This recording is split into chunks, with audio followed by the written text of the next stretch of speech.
What's up, everybody? Welcome to an all-new episode of the Can't Heat Podcast. We're your host, Christian Bullard.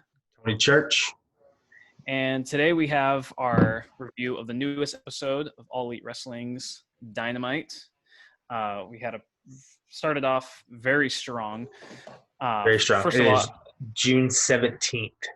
yeah, June 17th. June 17th. In case you can't read the title. Yes. So we started off with kind of like, I like that they're doing like these two main event things, like one at the beginning of the show and one at the end of the show. Want to draw you in, get the ratings up fast. Yeah. And so we started off with the tag team titles match with the Natural Nightmares versus Kenny and Omega and Adam Page. Kenny and Omega. And yeah, Tony, I don't know if you have any first thoughts you want to bring up for that. Solid match. QT Marshall looked really good. I was very surprised. Nothing too crazy going in. You knew they weren't going to win. So, Right. I mean, it would have been a big shock if the champions didn't retain. They continued to feed a little bit into the Alley storyline. I was expecting a little bit more, but not bad. I think it's a good showing to kind of draw this, what was pretty much just a dark-only thing to the main show. So I think it was good. Yeah, it's funny because we just had our video about the ranking of the tag teams, and in case you haven't watched it, we weren't super fond of Natural Nightmares. For sure. So we love them both as individuals, but just as a team. Yeah. I don't know. So well, and one thing JR says, which is just 100% true, like, QT's friendship with Cody is 100% why he's here, and I think he made really good of it in this match. Mm-hmm. Definitely, yeah. So then we got, like you said, we had Allie come in at the end, which I was surprised she wasn't out from the beginning. Yeah. So well, they specifically said, I think it was on VTE or something. Dustin straight up said she is not allowed at ringside. Okay. So then she shows up later. So that's gonna play into something because he straight up said no, and then she showed up. But he did, muster up a little bit more once she showed up, and then lost cleanly. Mm-hmm. Yeah, so match was good. After the match, though, we had a huge that was with the Young Bucks match. Okay, we will get to that in a minute. So next up we had Anna Jay, and she had this hype package, which she's like super brand new, has only wrestled twice, like 2 losses. I've never seen her before. She showed up at AEW. And they do this thing where when they say so-and-so's in action, they don't say who they're going against. Yeah. And it's always just like, it's going to be a jobber and it's going to be a squash. And so there's like, that was in my head. And then the hype package was like, okay, it's definitely going to be a squash. 100%. It was kind of a squash, but not in the way the opposite direction. Yeah. But yeah, she goes, go ahead. Yeah. Her opponent's name, which was a pun on abandon. I'm not going to try to actually say it. Abaddon. I guess I'm trying to actually say it. Yeah, awful. I'm not going to try it. But yeah, I was kind of vaguely watching this, and at this moment, I was like, wait, what? She just, because like I said, thought it was going to be a squash match in and out. So I was surprised. And then the Dark Order comes out, and you see they walk up to Colt Cabana, and I'm like, okay. Like first, I was like, yes, they're gonna recruit a woman. Like, yes. I did not see this coming, but yes, and more yes, because I've been saying the Inner Circle needs a woman. So I was like, here we go. And then they go up to Colt Cabana, and there's like this contract thing. And I'm like, oh, okay. So what does this have to do with anything? And then they help her out of the ring, and I think this is solid. I think it was cool to see. I think maybe she needed a few more losses to kind of feed into maybe the Dark Order storyline of taking losers and doing something with them. But nonetheless, I'm really happy with this, and I'm excited to see what becomes of them. Is she going to wear a mask? And it's going to be kind of like, okay, she's obviously her because she's a woman. But number one thing to me was the entire Dark Order was there and seen. And number 10 looked even like kind of up another step with his gear. Yeah. And real quick, I think we need to comment a little bit on Abaddon's appearance. Yeah. It's the first time you've seen her. Yes, I think she was on Dark once. And she was on Dark in like February, and I remember just like watching it and like being like legit terrified. Like that's funny. Scary stuff in wrestling never like scares me. There's stuff that's kind of like, ooh, that's like kind of creepy, but it's like I'm not sucked into it as much to like actually be like afraid. Sure. But like I don't know, maybe I'm just in the minority in this, but like she like legit scares me. That's like funny. everything she does. I thought she was like a good Rosemary, basically from TNA or Impact. Sorry. But yeah, I wasn't freaking out. I wasn't watching it too much. Like I said, I thought it was gonna be a squash match in and out. Right. And, so I paid way more attention to the after angle.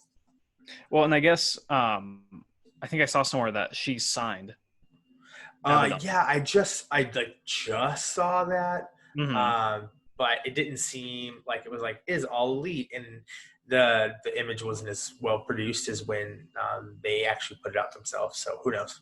Okay, yeah, we'll have to see on that. So the next up we have a match with MJF and Billy Gunn, or just Billy now because he can't use the Gun name. But then they use the Gun Club. They're so good at this, being like, and Austin Gunn, the Gun Club. Like, I was a little confused. Is there like a second son, and the Gun Club is now 3 people? I was I think he has 2 sons. But only one was wrestling. But Austin Gunn is I don't know if the other guy's a wrestler or not. Yeah, he was there, but he like came out and then he went back. I don't know. Yeah. Yeah, for me, this was really good character work for MJF, but I loved that the entire time he is just staring at Jungle Boy, playing into what ultimately becomes the aftermatch angle. One thing I love about AEW, at first I was kind of like, but they have like almost every match has a big angle. It was a little much at first, but I think, as I get used to being spoon-fed this much angle, I really enjoy it.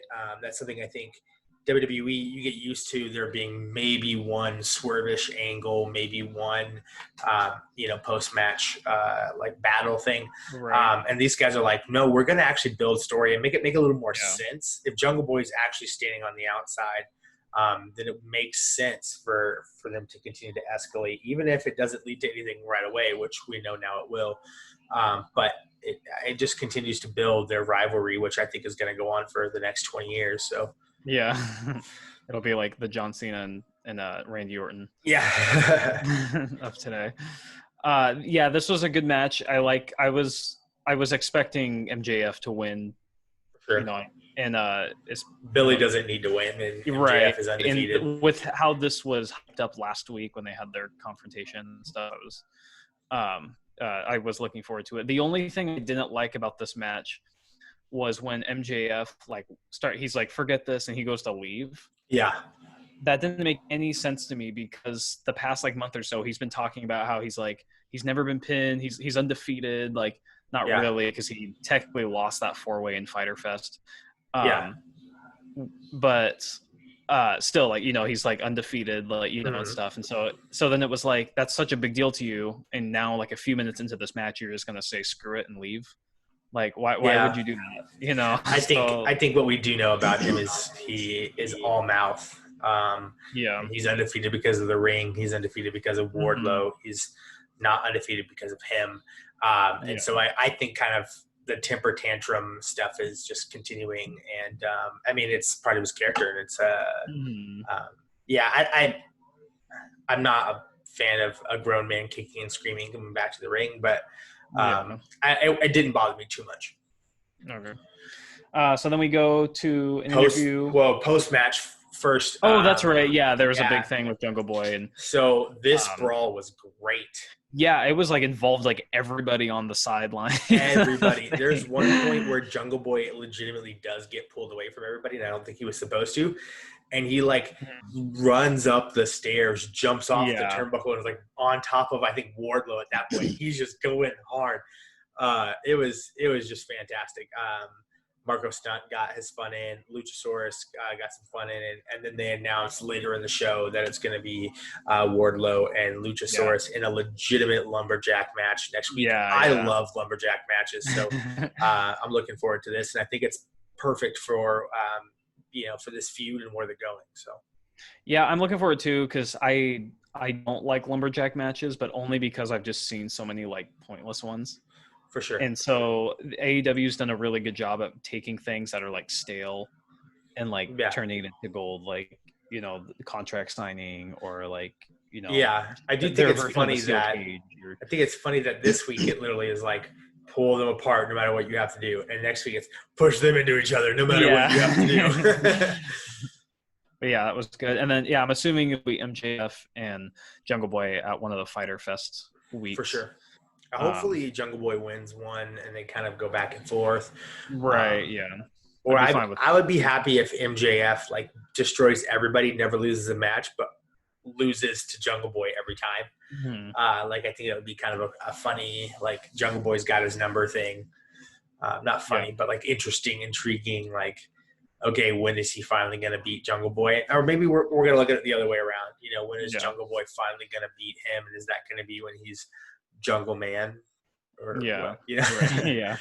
It'll probably just be Jack Perry. Tarzan. So then we got a interview, pretty short, of just the Inner Circle, but it was primarily Les Sex Gods. And this is all just about hyping up Jericho and Orange Cassidy, which I love that the new rub that Chris Jericho is going to give is to Orange Cassidy.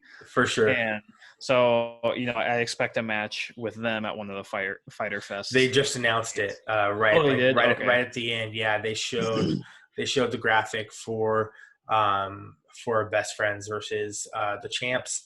And then it said, in now in our in our headset, Tony Khan has announced Orange Cassidy versus the GOAT. That's right. Yeah, Christopher GOAT. So then it's also announced that Hikaru Shida will face Penelope Ford at Fyter Fest. Yes. I hope there's going to be some sort of story in that, and it's not just going to be challenger number 7. For sure. For sure. I think they've continued to build Penelope Ford well, and I think she was a little more of a competitor. I thought she was going to be like a decent competitor for Nyla Rose. I thought they were kind of building her there, and then they randomly like let her lose a few matches, and I was confused. And then I think they just kind of rebuilt her up. But I think she's kind of like I think Shida very much beat Nyla Rose because weapons were involved. Like that's kind of the story they're telling. So they still want you to believe that Nyla Rose is bigger and stronger. Yeah. So it makes sense to have Penelope Ford be a contender. Yeah. I just hope that it's weird because it's like Britt Baker has like more of a story with Big Swole right now. Yeah, but they just can't fight. Right, yeah, but it's like there's that, but then it's just also Hikaru Shida's the champion, so yeah. So I don't know. That's obviously it's been, everyone's talked about it. The women's division needs to be better because of X, but we won't need to go too much. I wonder if, I don't want to go too much into it either, but I wonder if Britt Baker's like not even injured. You think it's all that would? I don't think it's a work, but it would be a pretty good work. It was. Okay, so then we have, speaking of actually Britt Baker, we have an interview with her, and then which ends up getting abruptly interrupted from Big Swole. Big Swole hops into that. I always forget what that golf, her Rolls Royce. Yeah, and then just like takes off, and I love that there just happened to be a camera, like a really like bad like little camera thing. Definitely looks like it was shot earlier. Right. And so, that looks like they're going to have a rivalry. I don't know how long it's going to go for because, like we said, we don't know how long she's injured for. So it would be pretty funny just to have Big Swole torture injured Britt Baker all the time. Right. Yeah. I think Big Swole has a lot of potential of getting like super over. For sure. She's like one of the most like charismatic women on the roster right now. Dude, her freaking Pink Ranger gear was Yellow Ranger gear was so tight. I was about it. And she has like the best abs of like any woman I've ever seen. It's like Surreal. Yeah. Yeah. Next up, we have Cody comes out and he cuts a quick promo. We're starting to see some more arrogance out of him. He starts mentioning the Elite are not really always there for them. And not even I thought it was cool, the Nightmare Family too. He was like, where are they at? Yeah, yeah. Yeah, I wonder, and then we do see some kind of heel work from Arn Anderson. So I just kind of wonder where they're going ultimately. I think for me, Cody as a heel is phenomenal. Cody as a straight up babyface is phenomenal. I just don't know where they're going fully with the Elite right now, and so that's where I'm kind of puzzled. I want to know who's going to go heel, who's going to go baby. Are they all going to go heel at the same time? How's that looking? But Cody seems like he's creeping more there. Adam Page seems like he's creeping more there. And then you have the weird Young Bucks FTR dynamic. So who knows? Yeah, that's like a whole separate thing. Like that's like not even like an Elite thing. That's just well, no. But I just kind of wonder what's going on with all the heel turning, and that's what I mean. There's just like they're not even connected with the Elite right now because they're just so focused on FTR. But then we have a match for this open challenge, which it's a new signing of Ricky Starks. Yeah, they did. They did say he. I think they tried to make it clear he wasn't signed yet, and the idea was that this is literally just going to be anybody who wants to take this challenge on, which I think is cool. If he's not actually signed, then it's really cool to bring in talent from other places and other things, and give them random opportunity on TV and show themselves. And if they're great, then sign them, and if not, you move on. Yeah, I think I saw something after the show that he was signed. Yeah, and he may have been signed before the match, but yeah, I'd have to look, but yeah, I actually don't know who he is at all. He said he was from NWA. I don't watch NWA very much. I watch it every once in a while, but it's not really like a show I can like super invest in. For sure. His gimmick was a little interesting for me. Very pretty boy, very feminine pretty boy. But in ring, I had no issues. I wasn't blown away, but I think it was a very solid match, and I think it's deserving of a title shot. Yeah. With him potentially, if my source was right, with him being signed, I've been kind of thinking that maybe their roster's getting too big. So, I mean, there's a lot of talent that hasn't really been doing a whole lot, so it's just like another person. It's like almost like every other week, it seems like anyway. I mean, well, heck, I mean, if Abaddon is signed, then that's two right there in 1 week. Yeah. So, but as I'm saying that though, I'm also thinking about they did say they were going to have a second TV show. So yeah, I wonder what that like. I'm wondering if that probably got pushed back because of all the COVID stuff, but yeah, so we'll just have to see what that looks like. Next up, we have the Super Bad Squad. Yeah. So, yeah, I'm not. It's funny again with the tag team tier list thing. The other video we did. One of the complaints I had was like they weren't marketed as a tag team at all. Like they didn't have a name. They didn't have any like gear matching, nothing.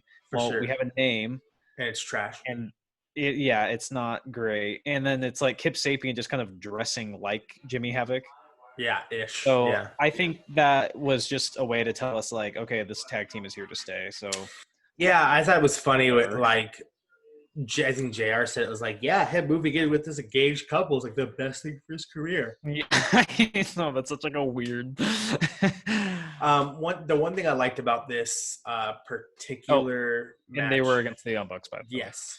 So one thing I liked about this particular match before all the other stuff happens, is like right at the beginning they find like the bolt clippers, the ref finds it in the pat down, and like one thing was a positive and one thing was a negative about it. The positive was like, that makes sense. Thank you. Like it's Jimmy Havoc. He's always packing something. Right. So like, thank you.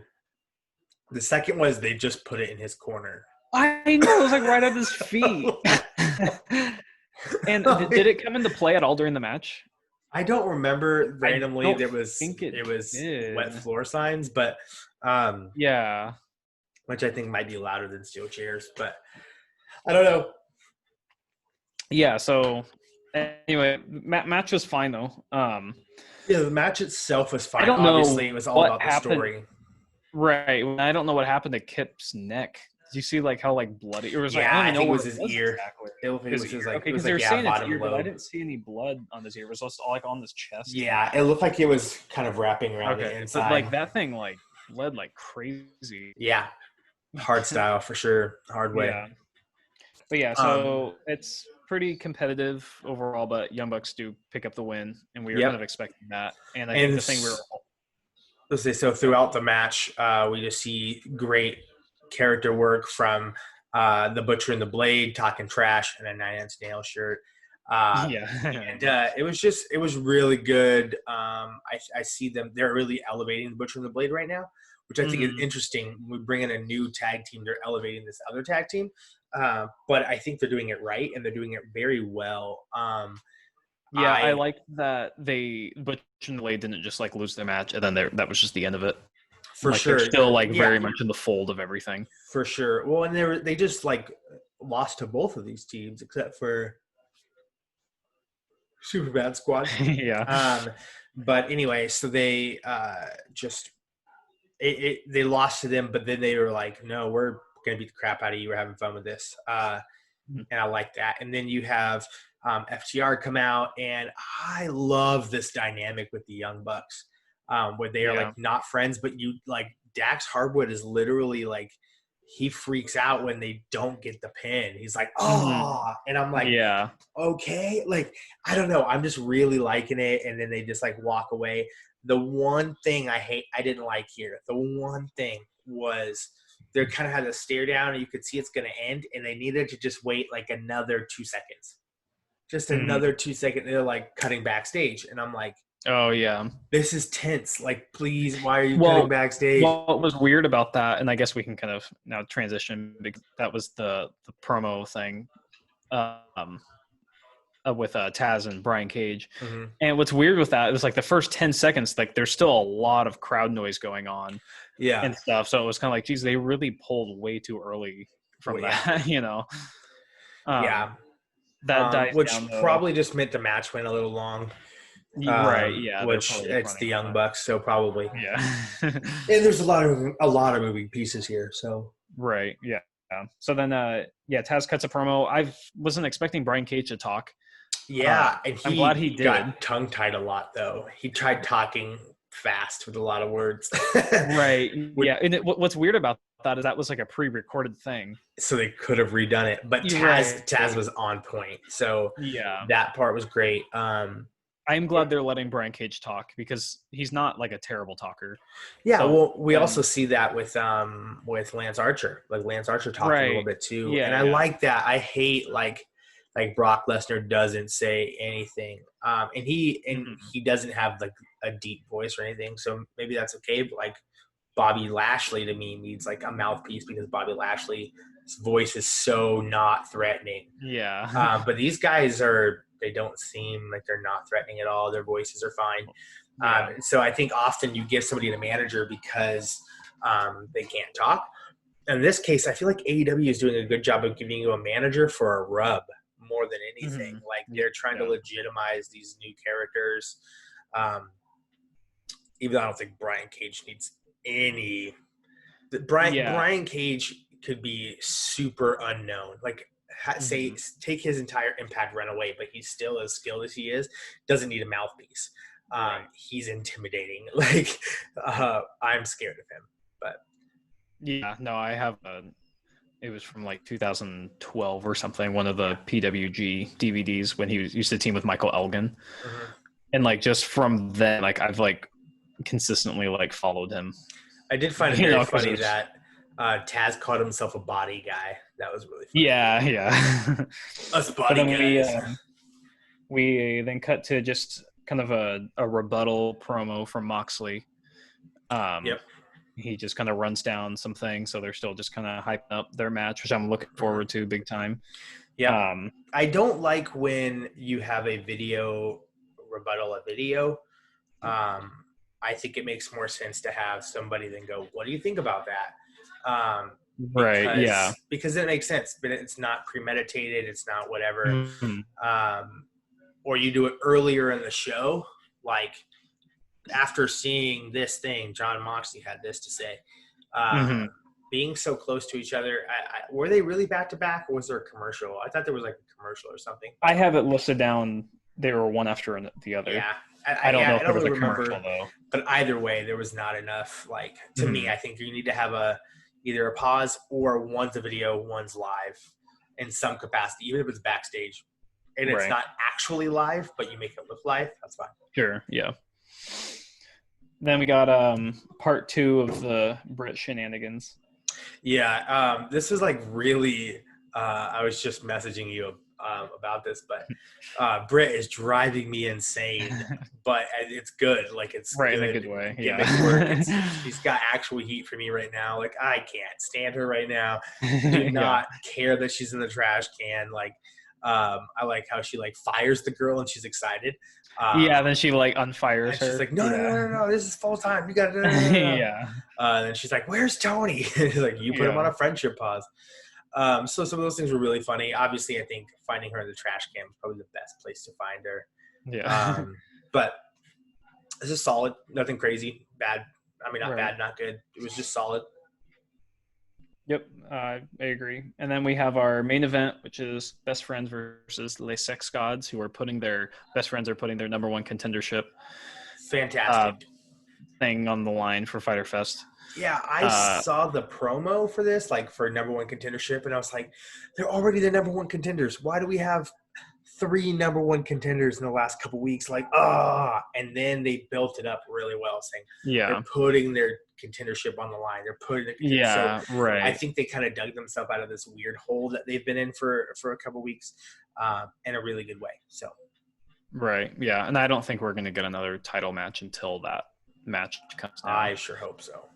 Yeah. But yeah, so this match was like really good. Yeah. I wasn't expecting Best Friends to lose. For sure. But with there was a moment I was worried in a good I was way. a little bit too, because I was like, I think they're gonna win, but they were still like, oh my gosh, if they don't win, yeah. It's just like, so for sure. And then when I saw the slip from the cameraman, 100% knew it was Orange Cassidy, and I was like, yeah, okay, that took me a second. Well, first I thought it was just someone else, and then just happened to be when the camera walked by, so I just thought it mistakenly looked like the cameraman. Yeah. But yeah, so yeah, Orange Cassidy, that was like the greatest like troll thing. Dude, Orange Cassidy is buff. Yeah, and he was like mad today. He didn't come out and do like his sheet or anything. It was like he flexed and he just went ham. This match was really good, and I think the Best Friends have been over and over and over. Like, we mentioned this in our tag team tier list, but the Best Friends are super over, but here they were solid wrestlers. They were a solid team. They were a solid title contender. It's just really good work. I love Trent. I love Trent so much. I would love to see him be the TNT champion at some point. Like, Trent's great. So this is fantastic. As we mentioned, you see Sammy Guevara kind of gets tripped up on the cameraman. And I think they did a good job. Like, there was kind of like this weird, like, oh, what just happened? And they tried pretty good to swerve people. As I could tell, they got you just a little bit. But then I was like, oh, that's Orange Cassidy. Here it goes. And then you see, like, because if I was the cameraman, I would be trying to get out the camera shot as soon as possible once I messed that up. So you see him start to like come up, and I was like, here we go. Yeah, when I saw him like walk up the thing and I saw his eyes, and he had like an AW mask. Yeah, I thought he was gonna hit him with the camera. I was ready for that, but nonetheless, fantastic. Orange Cassidy getting some revenge. Bandage is a good look. I hate when people come back unscathed. And Blood Orange got his. Yeah, he's got like an actual like legit bruise. Yeah, it's on his head too, next to the Band-Aid. But match was really good, and I'm interested to see what happens because that's another loss for Sammy Guevara. So we didn't even talk about that. So Matt Hardy versus Sammy Guevara is next week, and one of the greatest. Oh, and he was doing commentary. Yes, one of the greatest things about this is that on the image they had like Matt Hardy, and then all the different heads of his Yeah, I different love personas, that. including one that said Elite on a headband. So it was like all this whole thing, and then he says like he can choose which person I want to be, or which persona is going to come out and fight him, and he continues to say like Sammy's going to be great. He needs to get away from Jericho. Sammy's going to be great. He needs to get away from Jericho. And that was the commentary thing the whole time. So there was that story going on in the background too, and loved it. Loved every moment of that. And Matt did the opposite of what Jericho does. Jericho comes out on commentary, and he's the only person you heard last week, like for most of the show, I felt. But then this week, it's like, hey, Matt is adding commentary. He's speaking to the story. He's elevating what's going on, which I thought was very solid. This isn't obviously like a bash WWE podcast, but WWE doesn't do as well when they just randomly pull somebody out on commentary, unless it's Samoa Joe or something like that, and that's a storyline going on. This was really good, solid work. Matt came out as Matt. He wasn't broken. He didn't speak funny. I'm glad he was that, and he wasn't all like zany. It is. I do love that, but it is nice to kind of like not tire anything. Yeah, I couldn't hear that on commentary the whole time. There's no way. Yeah, right. Yeah. A big part of all that is Matt gesturing and being so big. And, yeah, right. Yeah, like that's a more of a visual thing. I want to see that. Like Jericho, I'm fine hearing on commentary be all like, Yeah. But with Matt, it's different. But I think Jericho actually could have a good career in commentary after he's done wrestling. Yeah, definitely. And he's actually said stuff about that. Like he can like do commentary full time. I'd be down. He's the GOAT. Yeah. So best friends, they continue to get their title shot at Fyter Fest. Orange Cassidy win.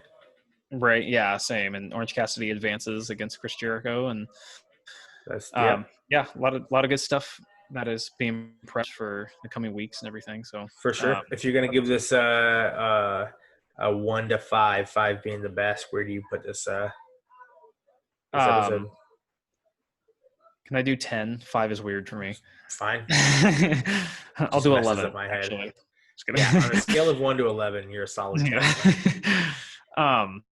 For Dynamite standards, I think this was like, nothing really dragged for me. So I'd say it was like maybe like an 8 or a 9.